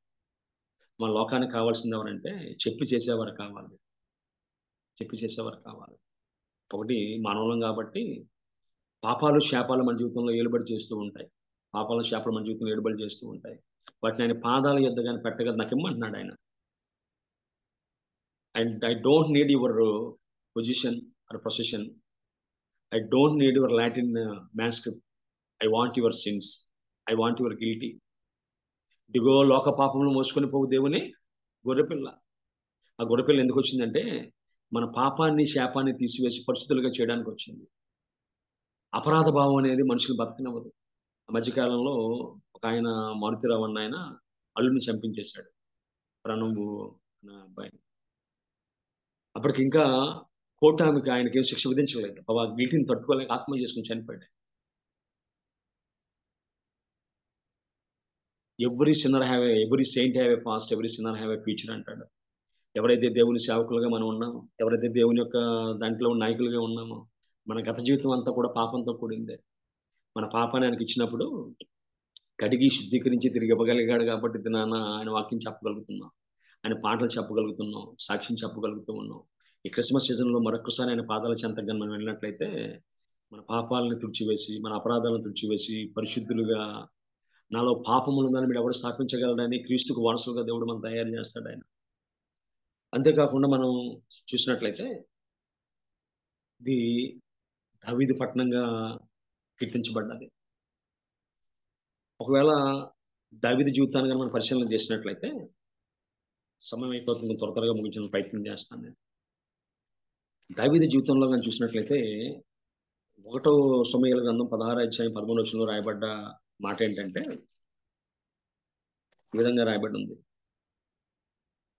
సమూయేలు తైలొకమును తీసి వాని సహోదరుడు వానికి అభిషేకం చేశాను. నాటి నుండి యెహోవా ఆత్మ దావీదు మీదకి బహుబలంగా వచ్చింది. తర్వాత సమూయేలు లేచి రామాకు వెళ్ళిపోయింది. ఇక్కడ మనం చూసినట్లయితే 16వ వచనం ఉంటుంది. 16లో ఇశ్రాయేలు మీద రాజుగా ఉండకుండా నువ్వు విసర్జించిన సౌలును గూర్చి నువ్వు ఎంతకాలం దుఃఖించదువు, నీ కొమ్ము నువ్వు తైలంతో నింపుము, బెత్లెహేముడైన యెషయా యొద్దకు నిన్ను పంపుచున్నానని చెప్పి అంటాడు ఆయన. అంతేకాకుండా మనం చూసినట్లయితే 18వ వచనంలో చిత్తగించుము, బెత్లెహేమీయుడైన యెషయాకు కుమారులో ఒకను చుచితిని, అతడు చమత్కారముగా వాయింపగలవాడు, ఆయన బహుశూరుడు, యుద్ధశాలి, మాట నేర్పడి, రూపసనయుండెను. ఆమె దావీదు ఎటువంటి వాడంటే తనది కాని యుద్ధాన్ని చేశాడు. యుద్ధం ఎవరు చేయాలి? సౌలు చేయాలి, తప్పితే ఆ అన్నదమ్ములు చేయాలి. ఆమె బెత్లెహేమీయులటమా తనది కాని యుద్ధాన్ని దేవుని కోసం చేసేవారట. ఆ నేలలో ఏ సారం ఉందో, ఆ నేలలో ఆ నీటిలో ఏ యొక్క భక్తి ఉందో మనకు తెలియదు. కానీ ఈ దినాన మనం సేవకులు in the name of Jesus అని చెప్పి చేయిపెట్టి తొయ్యవలసి వస్తుంది. ఇప్పుడు ఆ సమస్య లేదట, ఆయన సితార వాయిస్తే చాలట. బెత్లెహేమీయులు దేవుని యొక్క ఆత్మతో బలంగా నింపబడిన వారు, తమది కానీ యుద్ధాన్ని చేసేవారు. అదేవిధంగా గొర్రెపిల్ల కోసం దావీదు మనం చూసినట్లయితే గొర్రెపిల్లని ఒక సింహం ఎలుగుబంటి తీసుకెళ్తూ ఉంటే ఒక సింహం ఎలుగుబంటిని పోరాడి ఆ గొర్రెపిల్ల ప్రాణాన్ని కాపాడినవాడమ్మ. రాయబడ్డ మాట ఏంటంటే 17వ అధ్యాయంలో ఈ విధంగా రాయబడి ఉంటుంది. అందుకు దావీదు ఇట్లనెను, నీ దాసునైన నేను నా తండ్రి యొక్క గొర్రెలను కాయుచుండా సింహములో ఎలుగుబంటి వచ్చి మందలో ఉండి ఒక మేకపిల్లను ఎత్తుకొని పోచుండగా నేను దాన్ని తరిమి చంపి దాని నోటుండ గొర్రెపిల్లను విడిపించి తిని అది నా మీదకి రాగా దాని గడ్డం పట్టుకుని దాన్ని కొట్టి చంపితని. యుద్ధం యెహోవాదని చెప్పగలిగే భక్తి పనులు. అంతేకాకుండా దేవుని మందిరం కోసం కొన్ని కోట్ల బంగారాన్ని అయినా సమకూర్చినట్టుగా వాక్యం మనకి సెలవిస్తుందమ్మా. మనం చూసినట్లయితే 29 అధ్యాయంలో చూసినట్లయితే దావీదు కొన్ని వేల మనుగుల బంగారాన్ని ఏర్పాటు చేశాడమ్మా. బైబిల్లో మనం చూసినట్లయితే 29:3లో మరియు నా దేవుని మందిరము మీద నాకు కలిగి ఉన్న మక్కువ చేత నేను ఆ ప్రతిష్టమైన మందిరం నిమిత్తం సంపాదించిన వస్తువులు గాక నా సొంతమైన బంగారమును వెండిని నా దేవుని మందిరం నిమిత్తం నేను ఇచ్చేదను. గదులు, గోడలు, రేకుమూతలు, బంగారు పనికి బంగారమును, వెండి పనికి పనిచేయు వారు ప్రతి విధమైన పనికి 6,000 మనుగుల ఓఫీరు బంగారమును, 14,000 మనుగుల పుటం వేయబడిన వెండిని ఇచ్చున్నాను. మనుగంటే 8 కేజీలు రా అంటే 1,09,243 కేజీల బంగారం, 2,30,135 కేజీల వెండిని ఇచ్చాడట. మన అవన్నీ ఇచ్చి అని చెప్తున్న మాట ఏంటంటే 14 అంటాడు, ఈ ప్రకారము మనపూర్వకంగా ఇచ్చు సామర్థ్యం ఉన్నట్టుకు నేను ఎంత మాత్రపు వాడను, నా జనులు ఎంత మాత్రపు వారు, సమస్తము నీ వలనే కలిగాను కదా, నీ సంపద్యములో కొంత మేము మీకు ఇచ్చున్నామంటే. అంతేకాకుండా తను తరుముతున్న సౌలు గారిని చంపాలంటే ఒక్క క్షణం చాలని ఆయనకి. కానీ అంటాడు, యెహోవా అభిషేకం నొందిన వాడిని నేను ముట్టున్నా అంటాడు. ఏంటా భక్తి? ఆయన దగ్గర వచ్చిన వారంటే అప్పులు వారు జీవితంలో విసుగుపోయిన చేర్చుకున్నాడమ్మా. తండ్రిని ప్రేమించాడరా, తల్లిదండ్రులను ప్రేమించాడమ్మా. ఒకటి అడుగుతాడు సౌలు గారిని, యెరూషలేముకు దూరంగా నేను మరణము కాకుందును గాక అంటాడు. అంతేకాకుండా కీర్తన గ్రంథంలో చూసినట్లయితే అనేక కీర్తనలు దేవునితో ఆయన ఉండాలన్న ఆశను తెలియజేస్తుంటాయమ్మా.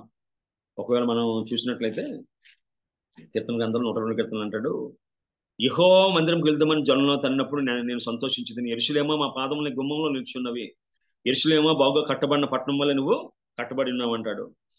యెరూషలేము క్షేమం కొరకు ప్రార్థన చేయడు, యెరూషలేమా నిన్ను ప్రేమించేవారు వర్ధిల్లుదురు అంటాడు.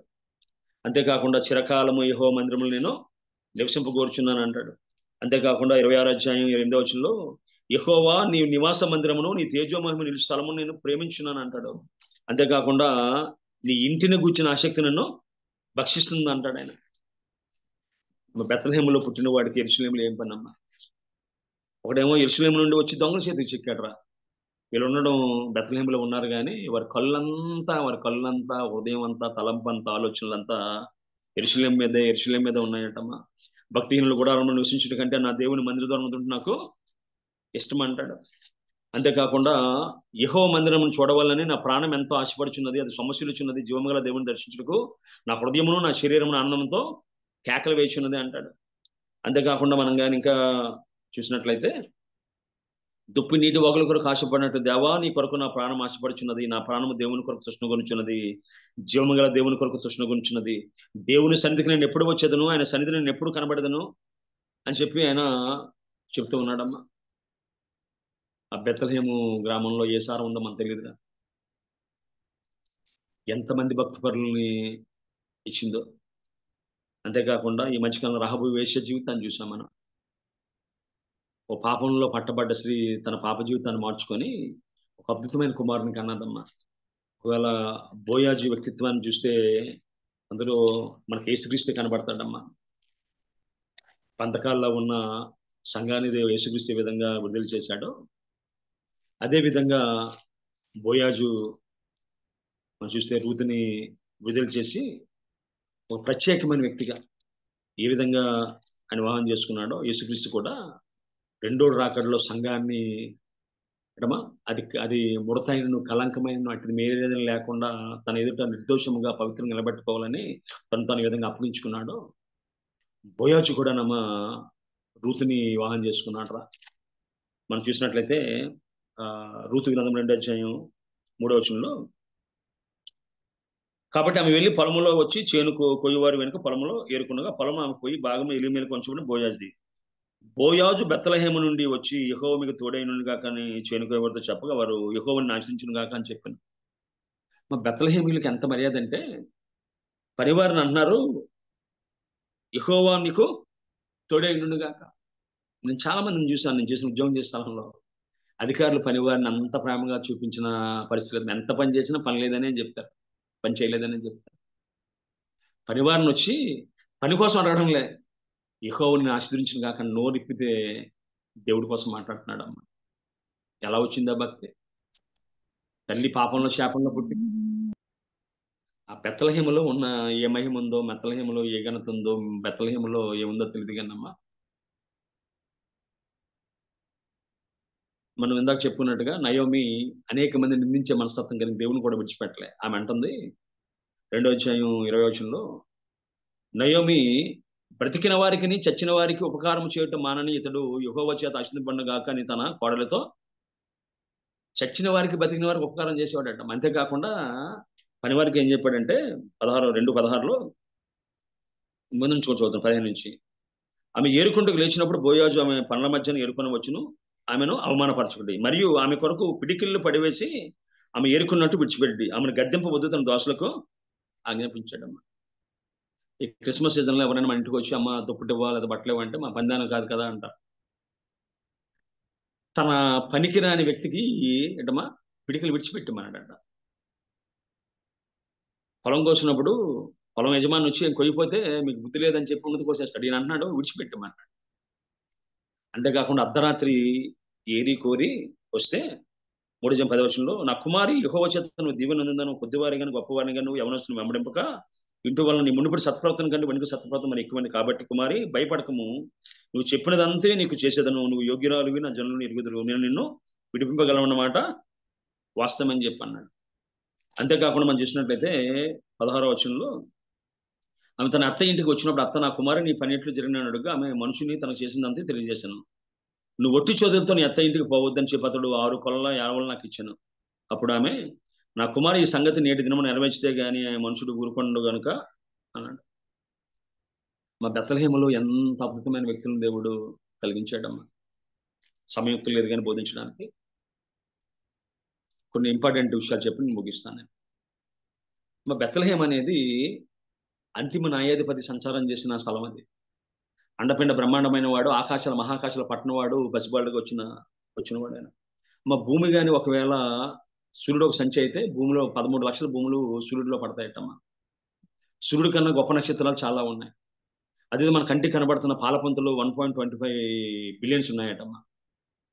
ఆయన సింహాసనం, భూమి ఆయన పాదపీఠం. సో అండపిండ బ్రహ్మాండమైన వాడు తన మహిమను విడిచిపెట్టి తన ఘనతను విడిచిపెట్టి అన్ని బైబిల్లో రాయబడింది 7 నక్షత్రములు తన చేత పట్టుకుని, ఒక నక్షత్రమే భూమి కన్నా 13 లక్షలు పెద్ద అయితే 7 నక్షత్రాలు చేతితో పట్టుకున్నాడంట. మరి ఆయన ఎంత పెద్దోడు, ఆయన ఎంత గొప్పవాడు. అవన్నీ విడిచిపెట్టి వచ్చినప్పుడు బైబిల్ చెప్తుంది ఆది జండు వాక్యం ఉండను, వాక్యము దేవుడైనను, వాక్యము దేవుని యొద్ద ఉండను. ఆ వాక్యము శరీరధారి అయి కృపా సత్య సంపూర్ణంగా మన మధ్య వసించిన బైబిల్లో రాయబడి ఉంది. యేసుక్రీస్తు యొక్క సేవ అంతా యెరూషలేము బెత్లెహేము ప్రాంతంలో తిరిగిందమ్మ. కొన్నిసార్లు యేసుక్రీస్తు బెత్లెహేముకి వెళ్ళాడనమాట. బైబిల్ మెన్షన్ చేయకపోయినా ఆయన యెరూషలేముకి వెళ్ళినప్పుడు దాన్ని దాటే ఆయన వెళ్ళాలి. ఎక్కడికి వెళ్ళినా దాన్ని దాటే వెళ్ళాలి. ఆయన సంచారం చేసిన స్థలం. అంతేకాకుండా ఇందాక మొట్టమొదటి మనం చదివిన లోకాసు వార్తలో కానీ చూసినట్లయితే అక్కడ రాయబడ్డ మాట ఏంటంటే చూద్దాం ఒకసారి. అక్కడ 8వ వచనంలో ఆ దేశంలో కొందరు గొర్రెల కాపరులు పొలంలో ఉండి రాత్రి వేళ తమ మందను కాచుకొని ఉండగా ప్రభు దూత వారి ఎదుకు వచ్చి నిలిచెను. ప్రభు మహిమ వారి చుట్టూ ప్రకాశించిన వారి మిక్కిలి భయపడి మా ప్రభు యొక్క మహిమ దిగొచ్చిన స్థలం అంటారు. అది గాబ్రియేలు దేవదూత అడుగు పెట్టిన స్థలం అంటారు. అది అంతేకాకుండా మనం చూసినట్లయితే రాయబడ్డ మాట ఏంటంటే 13వ వచనంలో వెంటనే పరలోక సైన్య సమూహం ఆ దూతతో కూడా నుండి సర్వోన్నతమైన స్థలములలో దేవునికి మహిమ నిష్ఠులైన మనుషులకు భూమి మీద సమాధానం కలుగునుగా కానీ దేవునికి స్తోత్రం చేసిన స్థలం అంటమ్మా. The wonderful musical night, the wonderful orchestra with the angels. కోట్ల దేవదూతలు అటమ్మా అక్కడ దిగి ఆరాధన చేసే స్థలం అంటమ్మా. ఎందుకు కొరగాని బెత్లెహేమును ఎంచుకున్నాడు, ఎందుకు కొరగాని గొల్లను ఎంచుకున్నాడు. గొల్లను దర్శించిన స్థలం, జ్ఞానులు దర్శించిన స్థలం, మరియమ్మ యోసేపులు దర్శించిన స్థలం.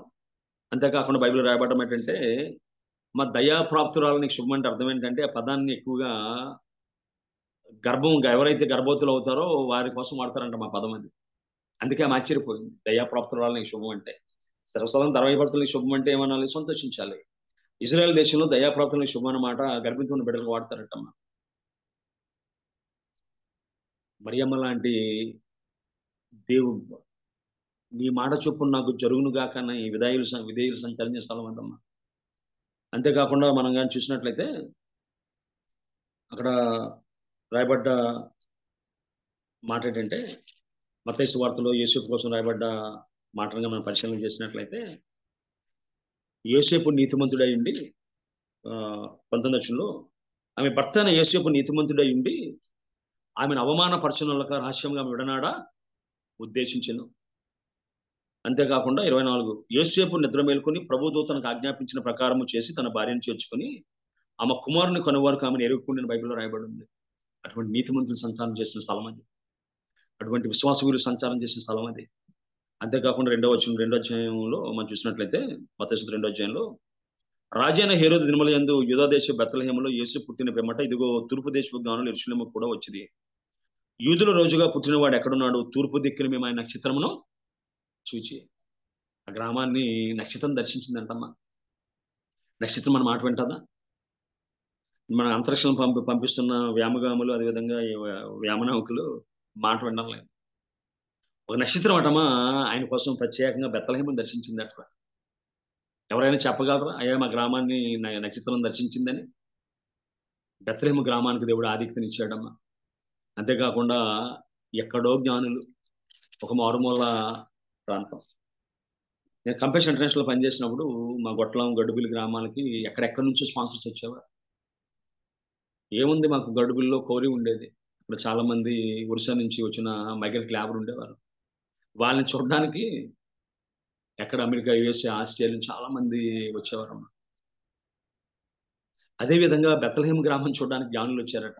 ఏముందా అక్కడ? యూదాదేశం బెత్లెహేమా, నువ్వు స్వల్పమైన దానివి, అల్పమైన దానివి. జ్ఞానులు వచ్చారు, నక్షత్రం వచ్చింది, యేసేపు వచ్చాడు. అంతేకాకుండా తన పరిపాలనలో అప్పటి వరకు ఉన్న బెత్లెహేము గ్రామాన్ని ఏ రోజు పట్టించుకోలే. ఎప్పుడైతే వాళ్ళు అన్నారో యూదాదేశం బెత్లెహేమా, నువ్వు యూదా ప్రధానంలో ఎంత మాత్రం అల్పమైందని కావు, ఇశ్రాయేలు నా ప్రజల్ని పాలించే అధిపతి నుండి వచ్చినని ఎప్పుడైతే ప్రవక్తలు చెప్పారో వెతకడం ప్రారంభించాడు బెత్లెహేం అంతా అని అంటాడు. మనం చూసినట్లయితే 16వ వచనంలో, ఆ జ్ఞానులు తను అపసించిన హేరోదు గ్రహించి బహు ఆగ్రహం తెచ్చుకొని తను గానుల వలన వివరముగా తెలుసుకున్న కాలం బట్టి బెత్లెహేములోను దాని సకల ప్రాంతంలో 2 సంవత్సరములు మొదలుకొని తక్కువ వయసు గల వారిని అందరినీ వధించమని చెప్పాడమ్మ. తన జ్యూరిడిక్షన్లోనే ఉంది, తన పరిపాలన దాంట్లోనే ఉంది. అప్పటి వరకు ఆయన బెత్లెహేం అంటే తెలియదు. రాజులు ఎతికిన ప్రాంతం అమ్మ అది. నా కుమార్తె, మనం కూడా బెత్లెహేం వలె అల్పమైన వారిని, మనం కూడా బెత్లెహేం వలె స్వల్పమైన వారిని. కానీ దేవుని యొక్క కృప, ఒకవేళ మీ తాతల ముందే కానీ దేవుని తెలుసుకున్నట్లయితే వారిని దర్శించింది. మన తండ్రులు తెలుసుకుంటే తండ్రులు దర్శించింది. లేదంటే ఆ భాగ్యం నీకు నాకే వచ్చింది. అది జ్ఞానవంతులమా, బుద్ధిమంతులమా, ధనవంతులమా, చదువులమా, ఏముంది మనలో? స్వల్పమైన వారం కామా, అల్పమైన వారం కామా, ఆర్థికంగా, సామాజికంగా, విజయపరంగా వెనకబడిన వారం కామా. మనం ఎంచుకోవడంలో ఏముంది? దేవుని కృప తప్ప. బెత్లెహేము గ్రామాన్ని ఎంచుకోవడంలో ఏముంది ప్రత్యేకత? బెత్లెహేము గ్రామానికి ప్రత్యేకత లేదు. యేసుక్రీస్తు ఎన్నుకున్న తర్వాత, యేసుక్రీస్తు జన్మించిన తర్వాత ఆ గ్రామానికి ప్రత్యేకత వచ్చింది. మనం ఎక్కడ పుట్టాలో, ఎక్కడ పుడతామో, ఎప్పుడు పుట్టామో, ఏ కాలం పుట్టాలో గాడ్ విల్ డిసైడ్. దావీదు ఎక్కడ పుట్టాలో, యేసుక్రీస్తు ఎక్కడ పుట్టాలో, ఆ ఘనతను ఏ విధంగా గ్రామానికి ఇవ్వాలో దేవుడు నిర్ణయించాడు. ఒకప్పుడు 1000 మంది ఉన్న స్థలం ఇది నాన్న కొన్ని వేల మంది సంచారం చేయగలిగే స్థలంగా చేశాడు. దాని ఒక గొప్ప క్రైస్తవ ఆధ్యాత్మిక స్థలంగా చేశాడు. ఎంతమంది దర్శిస్తున్నారు? ఆనాడు జ్ఞానులు గొల్లలు మాత్రమే దర్శించారు. ఇది నాన్న కొన్ని కోట్ల మంది దర్శిస్తూ ఉన్నారు. అనేక ప్రాంతాల వారు దర్శిస్తూ ఉన్నారు. నువ్వు అల్పమైన దానివే, స్వల్పమైన దానివే, నా మహిమ కోసం వాడుకుంటున్నాను అన్నాడు. మన జీవితాల్లో కూడా దేవుడు అద్భుతంగా వాడుకుంటున్నాడు. బెత్లెహేము గ్రామం ఎంచుకోవడంలో కానీ, మనల్ని ఎంచుకోవడం కానీ దేవుని కృప తప్ప వేరొకటి లేదు. బెత్లెహేము గ్రామాన్ని ఎంచుకోవడంలో దేవుని ప్రణాళిక, ఉద్దేశం తప్ప వేరొకటి లేదు. అదేవిధంగా మనం హెచ్చించాలనే దేవుని యొక్క కోరిక, మనం గుర్తించాలనే దేవుని కోరిక ఇది నాన్న మన ఉన్న స్థలాల్లో ఉంచింది. ఒకప్పుడు చేసిన సేవకు ఫలితం, వారు కాసిన మందిరానికి కాసిన గొర్రెలు, ఎండనక వాననక కష్టపడ్డ విధానం, వారు పంపించిన సముఖపు రొట్టెలు, వారు సప్లై చేసిన ద్రాక్షారసము, అలివ్ నూనె, భూలోకం ఆహారం, భూలోకానికి పరలోక ఆహారం దిగొచ్చిందమ్మా. అదే క్రిస్మస్ లా. ఎన్నికలేని, ఎంపిక కాని, ఎనదగని స్వల్పమైన అల్పమైన గ్రామానికి దేవుని కృప వచ్చిందిరా. అదే కృప మన జీవితంలోకి వచ్చింది. అదే కృప మన గృహంలోకి వచ్చింది. అదే కృప మన సంఘంలోకి వచ్చింది. అదే క్రిస్మస్ లా. ఒకసారి మన గతాన్ని జ్ఞాపకం చేసుకుంటూ, హోసన్ గారు అంటారు, ఎందుకో నన్ను ఇంతగా నువ్వు ప్రేమించితివో ప్రభువా, ఎందుకు ప్రేమించావు, ఏముంది నాలో, ఏముంది నాలో నీ పరిశుద్ధత లేదే, అయినా నన్ను ప్రేమించావంటాడు ఆయన. క్రిస్మస్ సీజన్ లో ఈ విధంగా ఫాదర్ జెరోమా గారితో మాట్లాడినట్లు, అయ్యా నీ పాపాలు నాకు ఇచ్చే, నీ గిల్టీ నాకు ఇచ్చే, నీ శుద్ధిని చేస్తుంది అన్నాడు. మన వ్యక్తిగత జీవితాల్లో పాపం ఉన్న శాపం ఆయనకి ఇచ్చేద్దామని క్షమాపణని దేవుడు క్రిస్మస్ బహుమతిగా ఇవ్వాలనుకుంటున్నాడు. పరిశుద్ధతను క్రిస్మస్ బహుమతిగా దేవుడు ఇవ్వాలనుకుంటున్నాడు. స్వల్పమైన అల్పమైన జీవితాలని తన మహిమ కోసం వాడుకోవాలనుకుంటున్నాడు. ఆయనకి మన హృదయాన్ని ఇచ్చేద్దామా, మన ప్రణాళికలు ఇచ్చేద్దామా, ఉద్దేశాలు ఇచ్చేద్దాం, మన కుటుంబానికి సమర్పించుకుందామా. బోయాజు వలె, బెత్లెహేములో ఉన్న భక్తి పరుల వలె, దావీదు వలె దేవుని కోసం వాసంగా పనిచేసిన భక్తుల వలె, యేసుక్రీస్తు వలె దేవుని రాజ్యాన్ని కట్టడానికి, దేవుని మహింపరచడానికి, దేవుని కనపరచడానికి వాడబడే కుటుంబాలుగా మన కుటుంబాలు ఉండను గాక. యేసుక్రీస్తు వలె దేవుని రాజ్యాన్ని కట్టేవారు మనం ఉందము గాక. బెత్లెహేము గ్రామానికి దేవుడు ఇచ్చిన సమయాన్ని, సందర్భాన్ని సద్వినియోగపరుచుకొని చరిత్రలో నిలిచిపోయింది. ఆ చరిత్రలో ఉండగలిగే కృప, మనం చనిపోయిన ఇతరులు అయ్యా పలానా వ్యక్తి ద్వారా రక్షించబడ్డానని వారు చెప్పే చరిత్రలో ఉండగలిగే కృప, సంఘాల కడ్డంలో ఆయన ఉన్నాడనే చరిత్రలో ఉండగలిగే కృప దేవుడు మనకు అనుగ్రహించునుగా. ప్రార్థన చేసుకుందామని ప్రార్థన చేసుకుందాం. ఆనందం పొంగింది, అపరాధం పోయింది, జీవితం మొదలైంది ఈ బెత్లెహేములో.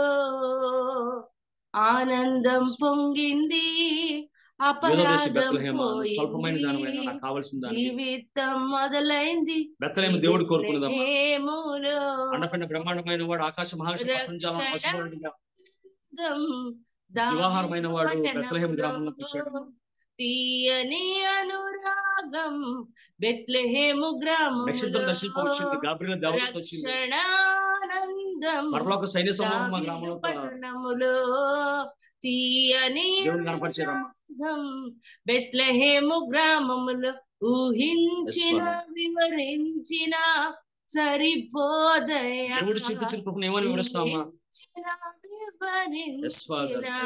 సరిపోదయా. ఆనందం పొంగింది, అపరాధం పోయింది, ఆ జీవితం మొదలైంది ఈ అనుభవము నా. క్రిస్మస్ సీజన్లో నూతన జీవితాన్ని ప్రారంభిద్దాం.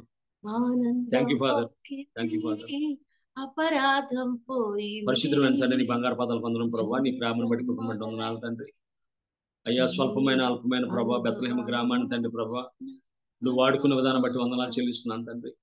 అయ్యా ఎందుకు కొరగానది ప్రభా, ఆ ప్రాంతాన్ని పరిపాలిస్తున్న ప్రభా, అయ్యా హేరోదు రాజుకు తెలియదు అయ్యా బెత్లెహేము ఎక్కడుందో ప్రభా. నీ ప్రణాళికలో, నీ చిత్తంలో ప్రభా నువ్వు దాన్ని చూసావయ్యా. తగిన సమయంలో దేవుడు మిమ్మల్ని హెచ్చించిన బలిష్టమైన చేతి కింద దీనమస్సుకు ఉండమన్నా. అయ్యా మీరు చేసిన పరిచయం మనిషి దేవుడు అన్యేషుడు కాడన్నావు ప్రభా. అయ్యా తండ్రి ఎండకి ఎండి వర్షాన్ని తడిచి ప్రభా కాసిన గొర్రెల కాపర్లు ప్రభా వారి శ్రమను నువ్వు గుర్తించావయ్యా. అయ్యా తండ్రి నీ మందిరానికి ప్రభా సముఖ పురుషులను పంపించిన దేవతని ప్రభా బెత్లెహేము గ్రామాన్ని ప్రభా నువ్వు గుర్తించావు ప్రభా. అయ్యా తండ్రి నీ సేవలో వారు వాడబడ్డ విధానం గుర్తించావు ప్రభా. నీకు వందనాలు తండ్రి. అయ్యా దావీదు నీ కోసం యుద్ధం చేశాడయ్యా. దావీదు నీ మందిరాన్ని ప్రేమించాడయ్యా. నీ మందిరికి కావాల్సినవన్నీ ప్రభా బెత్లెహేము గ్రామస్తులే ప్రభా ఏర్పాటు చేశాడయ్యా. బెత్లెహేములో పుట్టిన ప్రభా దావీదే మందిరానికి కావాల్సిన సమస్తాన్ని సమకూర్చాడు. అక్కడ పుట్టిన ప్రభా సొలొమోనే ప్రభా మందిరాన్ని కట్టించాడయ్యా. వారి భక్తిని, వారి స్వల్పమైన జీవితాన్ని ప్రభా గుర్తించి ప్రభా లోకరక్షకుడైన యేసుక్రీస్తుని ప్రభా నువ్వు గ్రామంలో తండ్రి ప్రభా పుట్టడానికి ఇచ్చిన కృపను బట్టి వందనాలు తండ్రి.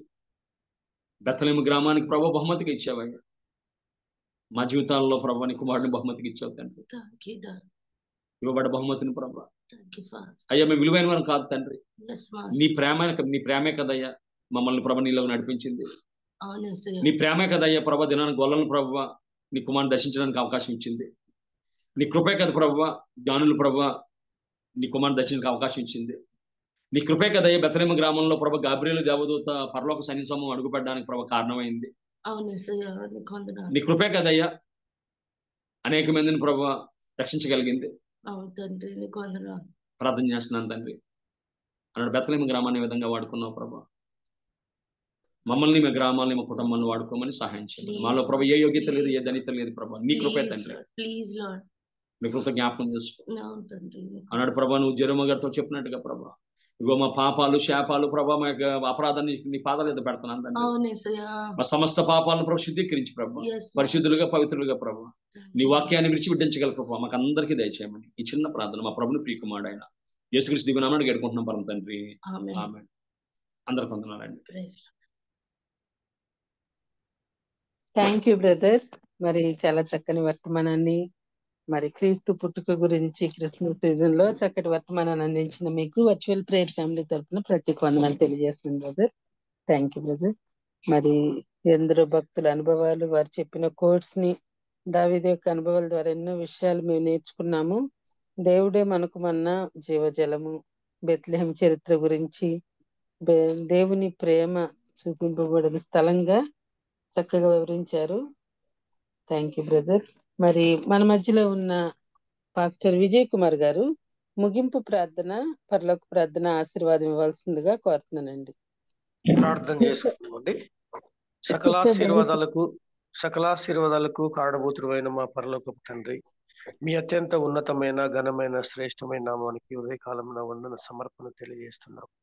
అయ్యా, మరి ఇంతవరకు జామీర్ రవి కుమార్ అయ్య గారి ద్వారా మరి తండ్రి బెత్లెహేం యొక్క స్థితిని బైబిల్లో మేము చూసినప్పుడు స్వల్పమైన దాన, అల్పమైన దాన అని మాట్లాడినప్పుడు మరి తండ్రి అది మీరు మీ యొక్క సన్నిధిలో తండ్రి అది ఒక పట్టణం గుర్తించలేనటువంటి ఒక స్థలముగా ఉన్నప్పటికీ ఈ రోజునైనా విశ్వం అంతటినా తండ్రి ఆ మాటలు మాట్లాడుకోవడానికి నైనా అందులో మీరు చేసినటువంటి ఎన్నో ఘనమైనటువంటి మరి తండ్రి గ్యాలక్సీలో ఉన్న అద్భుతాల కంటే ఈ యొక్క లోకంలో ఆ చిన్న పట్టణంలో సిటీ ఆఫ్ బెత్లెహేంలో మీరు చేసినటువంటి అద్భుతమైనటువంటి కార్యాలను ఎంతో చక్కగా మరి తండ్రి వర్ణించిన విధానానికై స్తుతులు స్తోత్రాలు చెల్లిస్తుంటున్నాము తండ్రి. రాహాబు తన జీవితాన్ని మార్చుకున్న స్థలము, మరి తండ్రి రాహేలు, మరి తండ్రి రూతు తండ్రి తను ఎన్నుకున్నటువంటి స్థలము, ఇలాగే తండ్రి ఈ రోజు ప్రతి ఒక్కరికి నైనా ఆదరణ కలిగజేసేటువంటి పరలోకం నుంచి దిగి వచ్చినటువంటి జీవాహారము కూర్చున్నటువంటి స్థలము, ప్రపంచ వ్యాప్తంగా తండ్రి వెలుగును తెచ్చినటువంటి స్థలము అని ఎన్నో మాటలు తెలియజేసిన స్థితులు చెల్లిస్తున్నాం.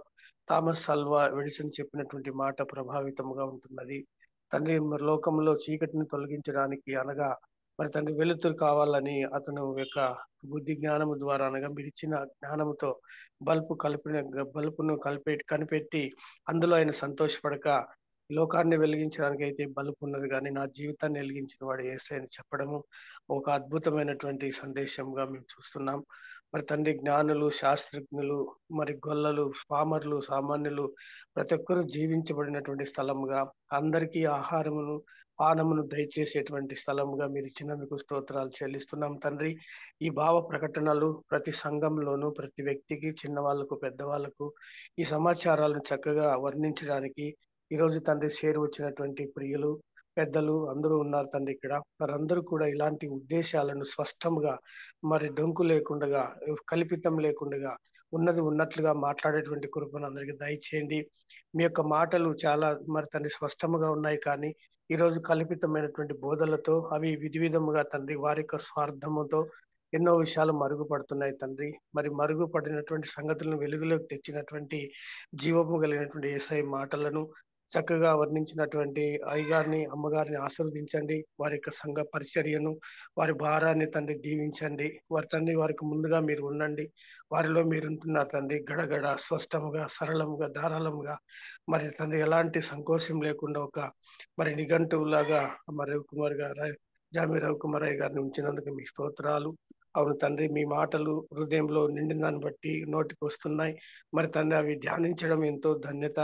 అలాంటి వారు తండ్రి సకాలం ముందు ఫలం ఇచ్చే చెట్టులాగా ఉంటారు కాబట్టి అయా మీరు కృపలో దీవించండి. మరి ధర్మశాస్త్రము పవిత్రమైనది, పరిశుద్ధమైనది, నీతి గలది. అందులో ఏది కూడా మరి తండ్రి తప్పిదం లేదు. కాబట్టి తండ్రి మేము చదువుకునే విధానము, నేర్చుకునే విధానం నేర్చుకున్నప్పుడు అది మా జీవితాలే కాదు, మాతో పాటు అనేక మందిని నీతిలోనికి వెలుగుదారిలోకి నడిపిస్తాయనే మాట సత్యమైనది. కాబట్టి ఈ రోజు ఇచ్చినటువంటి సందేశంలో ఉన్న అనేక సత్యాలను తండ్రి జీర్ణించుకోవడానికి ఆత్మ సంబంధమైనటువంటి ఆసక్తిని, మెలకువను మరి తండ్రి దయచేయగలరని వేడుకుంటున్నాం. మరి వర్తమానం అందించిన అయ్యగారి కుటుంబాన్ని దీవించండి. అలాగే తండ్రి ఈరోజు ఉదయకాలంలో ప్రార్థనా పరులైనటువంటి పెద్దలందరినీ దీవించండి. వారు తండ్రి ఈ యొక్క క్రిస్మస్ యొక్క నెలలో మరి తండ్రి ఈ సందేశము ప్రకటించుకోవడానికి ఒక ప్రత్యేకమైన దినములుగా లోకమంతా గుర్తించేటువంటి దినాలుగా ఉన్నాయి కాబట్టి సమయమును పోనీయకుండా చెడ్డవారుగా కాకుండా దినములు చెడ్డవు కాబట్టి మరి తన ఆత్మపూర్ణమై ఇలాంటి మాటలు స్పష్టంగా మాట్లాడేటువంటి మరి సమయాన్ని ఉపయోగించుకొని కానుక ద్వారానో మాట ద్వారానో ప్రేమ ద్వారానో ఏదో ఒక విధంగా మీ యొక్క ఉద్దేశాలను తండ్రి బయలుపరచడానికి ప్రతి ఒక్క సభ్యుడిని సంఘస్థులను కాపరులను పెద్దలను మరి తండ్రి వాడుకొనమని వేడుకుంటున్నాము. మీ యొక్క కాంతి ప్రపంచమంతటా ఉన్నది, అందులో తండ్రి చీకటి ఉంటున్నది. మరి చీకటిలో ఉన్నటువంటి వారిని ఆ కాంతిలోకి నడిపించేటువంటి ఒక చేయి పట్టుకొని కనికరించి పిలిచేటువంటి పిలుపును, ఆదరణను, కనికరమును, ప్రేమను మరి మేము చూపించడానికి సహాయం దయచేయండి. మీకు ఆ రోజున పుస్తకంలో ఇంకొక మాట కూడా ఉంటున్నది, ఓ మనుషుడా మరి ఏది ఉత్తమమైన నీకు తెలపబడి ఉంటున్నది, ప్రేమ కనికరము ఆదరణే కదా నీకు కోరుతున్నదని చెప్పుకుంటున్నారు తండ్రి. మరి ఇలాంటి వాటిని సాధించడానికి చేయడానికి మమ్మల్ని మీరు ఎన్నుకొని ఉన్నారని తెలుసుకొని ఈ ప్రత్యేక దినాలలో మీ యొక్క ప్రత్యేకమైన జనన విధానాన్ని తెలియజేయడానికి సహాయం దయచేయండి. మరి తండ్రి ఈ యొక్క కార్యక్రమాన్ని ఉదయకాలంలో మా కొరకు ఏర్పాటు చేస్తున్నటువంటి జూమ్ మీటింగ్ లో ఉన్న పెద్దలందరినీ దీవించండి. మరి తండ్రి మా ప్రాంతంలో మేడం గారు చేస్తున్నటువంటి పరిచయను మరి వారి మరి తండ్రి ఆ యొక్క మరి రివీవల్ అనేటువంటి సంఘం ద్వారా అనేకులు తండ్రి ఈరోజు సంతోషంగా మీ మాటలు అంగీకరించడానికి అక్కడ జరుగుతున్న పరిచయం కూడా దీవించి ఆశీర్వదించండి. అలాగే మరి జూమ్ మీటింగ్ లో ఉన్న పెద్దలు మరి తండ్రి జేమ్స్ అయ్య గారి యొక్క ఆరోగ్య విషయంలో మేమందరం ప్రార్థన చేస్తున్నాం. ఆయన పెద్దలు తండ్రి మంచిగా మాకు ఆఖరి ప్రార్థనలో హెచ్చరికల్లో చక్కగా ఉండేటువంటి వాడు. మరి అనారోగ్య పరిస్థితిలో ఉంటుండగా మీ కృపలో తండ్రి మీ యొక్క గాయపడిన హస్తం ద్వారా మీరు జ్ఞాపకం చేసుకోండి. మరి వసంతమ్మ గారు ప్రార్థన చేశారు. మరి రోగమైన బాధ అయిన సంతోషమైనది మీ చిత్తమై ఉంటున్నది కాబట్టి అది ఏమైంటున్నదో మీ యొక్క జ్ఞాపకంలో ఉంచుకొని ఆయన పట్ల మీ యొక్క ఉద్దేశాన్ని జరిగించమని వేడుకుంటున్నాం. మరి ఏది ఉన్నా సరే అందులో మిమ్మల్ని స్తుతించేటువంటి భాగ్యము ధన్యతను మా అందరికీ దయచేయగలరని వేడుకుంటున్నాం.